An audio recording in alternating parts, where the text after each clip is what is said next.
Anda masih bersama kami, saudara. Sebanyak 4 tersangka pelaku galian C di Aceh Timur bersama 2 unit alat berat diamankan Polres Aceh Timur.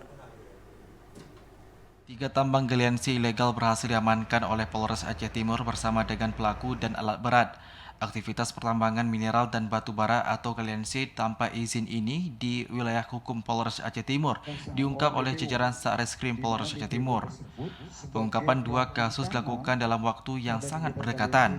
Kapolres Aceh Timur AKBP Andi Rahmansyah saat konferensi pers mengatakan dalam operasi petugas berhasil meringkus sejumlah tersangka dan mengamankan barang bukti dalam kasus tersebut. Kronologi terkait pengungkapan 3 kasus galian C ilegal ini diawali dari laporan polisi nomor LPA-01-1/2023 SPKT Polres Aceh Timur Polda Aceh tanggal 11 Januari tahun 2023. Di mana pada hari Sabtu tanggal 30 September tahun 2023 pukul 15 tepat waktu Indonesia Barat di wilayah hukum Polres Langsa, anggota Opsnal Satreskrim Polres Aceh Timur berhasil mengamankan IB yang berusia 50 tahun warga desa Blanglem, Kecamatan Juluk, Kabupaten Aceh Timur. IB merupakan DPO Satreskrim Polres Aceh Timur dari perkara yang sama, di mana 3 tersangka yang lain sudah disidangkan di Pengadilan Negeri ID. IB ini berperan sebagai pelaku utama pada kegiatan galian C tanpa izin di Desa Blanglem, Kecamatan Juluk, Aceh Timur.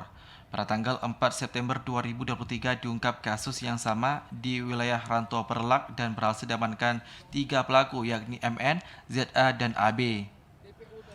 Selanjutnya pada tanggal 19 September 2023 petugas kembali mengamankan aktivitas galian C ilegal di wilayah Pantai Bidari serta mengamankan 2 pelaku diantaranya ZA dan NA.